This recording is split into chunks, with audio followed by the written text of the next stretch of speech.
Selamat pagi dan salam sejahtera untuk kita semua. Baik, perkenalkan, nama saya Agustinus Edwin. Saya dari Prodi PGSD, NIM 2213062111. Nah, di sini saya akan menjelaskan materi presentasi tentang keantariksaan. Nah, perlu kita ketahui pengertian antariksa di sini yaitu angkasa luar. Angkasa luar atau biasa disebut antariksa, yaitu sebuah ruang hampa yang sangat luas, terdiri dari objek yang ada di kawasannya, meliputi ruang, waktu, galaksi, bintang-bintang, nebula, planet, dan materi lain yang ada di dalam ruang hampa tersebut.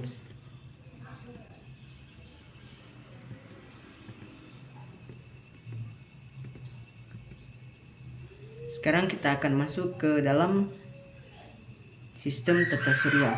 Nah, di dalam antariksa ini ada beberapa sistem tata surya yang merangkup dalam ruang hampa sistem antariksa. Perlu kita ketahui di sini, sistem tata surya adalah sistem benda langit yang terdiri dari matahari dan objek-objek lain yang mengorbitnya.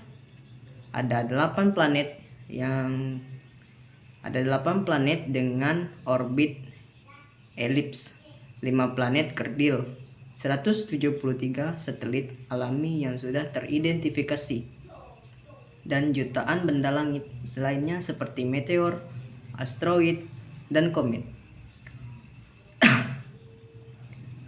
Nah, untuk anggota sistem tata surya di sini meliputi berbagai macam planet, yaitu diantaranya matahari yang menjadi pusat dari seluruh planet yang mengelilingi matahari tersebut.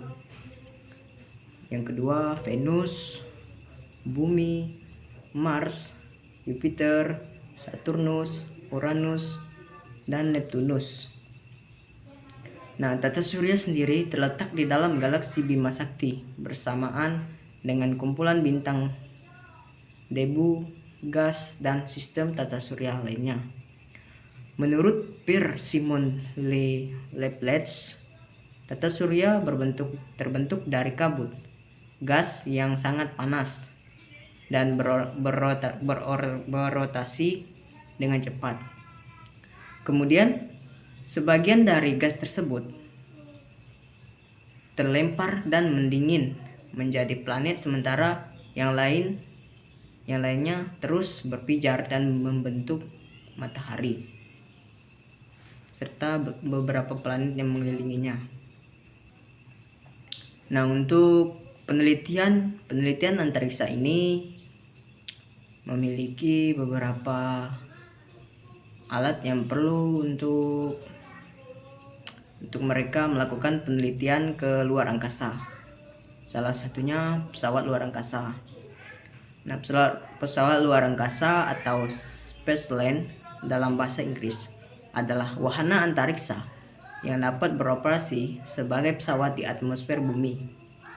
Kendaraan ini menggabungkan fitur dari pesawat udara dan wahana antariksa, sehingga pesawat ini dapat digunakan oleh para astronot dalam melakukan penelitian serta tugas untuk mengidentifikasi seperti apa itu antariksa yang belum pernah kita ketahui.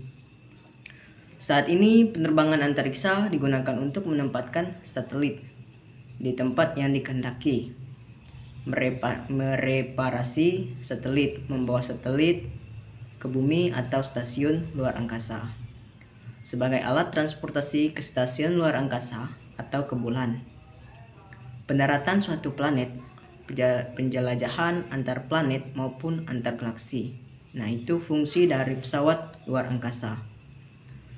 Nah, sedangkan untuk stasiun antariksa ini, kepemilikan dan penggunaan ISS ditetapkan oleh perjanjian dan kesepakatan antar pemerintah.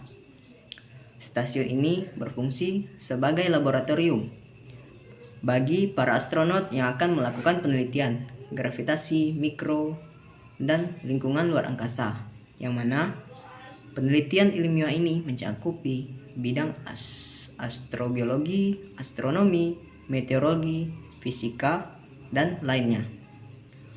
Nah, pada tahun 2021 hanya satu stasiun ruang angkasa yang beroperasi secara penuh dan dapat dihuni secara permanen, disebut dengan nama Stasiun Luar Angkasa Internasional atau ISS. Nah, stasiun ruang angkasa ini dipakai untuk penelitian bagi para astronot, bagaimana penerbangan antariksa berefek ke tubuh manusia, dan juga penelitian lainnya. Nah, untuk para astronot di sini mengeksplor beberapa planet dan serta mengeksplor luar angkasa. Nah, eksplor ruang angkasa dapat diartikan sebagai sebuah kegiatan untuk menjelajah, menaklukkan, menemukan, dan meneliti benda-benda luar angkasa. Baik itu meneliti seperti apa benda-benda yang terdapat di dalam suatu planet, sehingga dapat didefinisikan serta diteliti oleh para ahli maupun para astronot dalam mereka melakukan tugasnya. Eksplorasi di sini bermanfaat mengetahui sumber daya mineral secara rinci, mulai dari menemukan, mengidentifikasi, menentukan gambar geologi, dan menentukan ukuran, bentuk, sebaran, kuantitas, dan kualitas dari suatu planet maupun dari sistem antariksa tersebut. Nah, luas dan misterius. Antariksa sangat luas dan penuh misteri.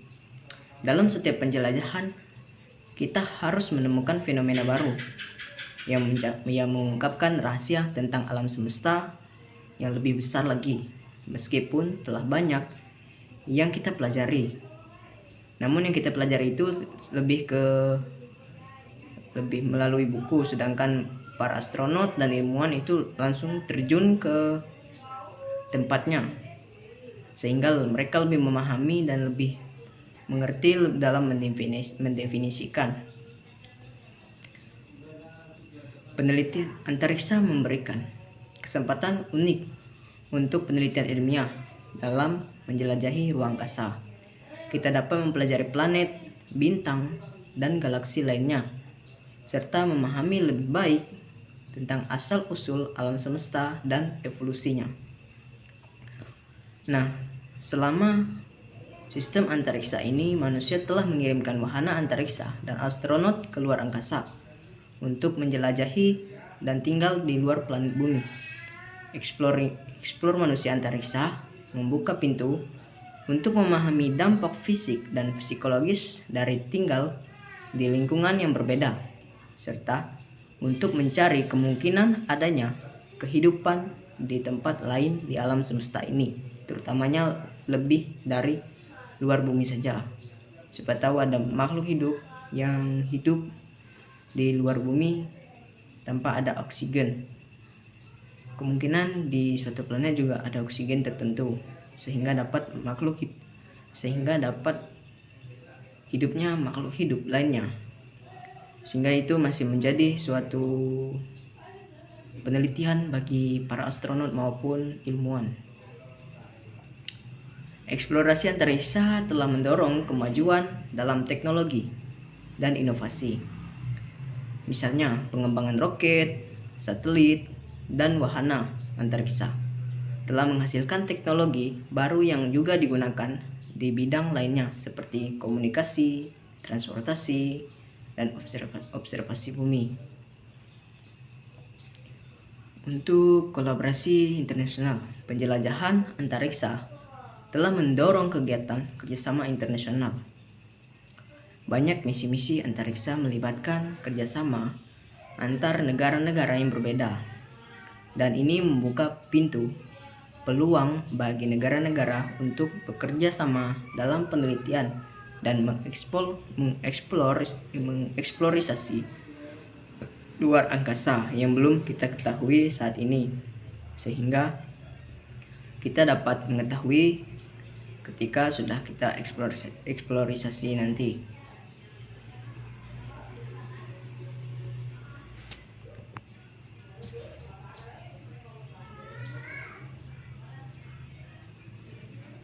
Mungkin hanya itu presentasi dari saya tentang antariksa dan tentang keantariksaan yang ada di luar planet bumi ini. Semoga teman-teman bisa mengerti apa yang saya jelaskan. Jika kurang mengerti, silahkan berkomentar di link YouTube saya nanti. Sekian materi dari saya ucapkan terima kasih dan selamat pagi untuk kita semua.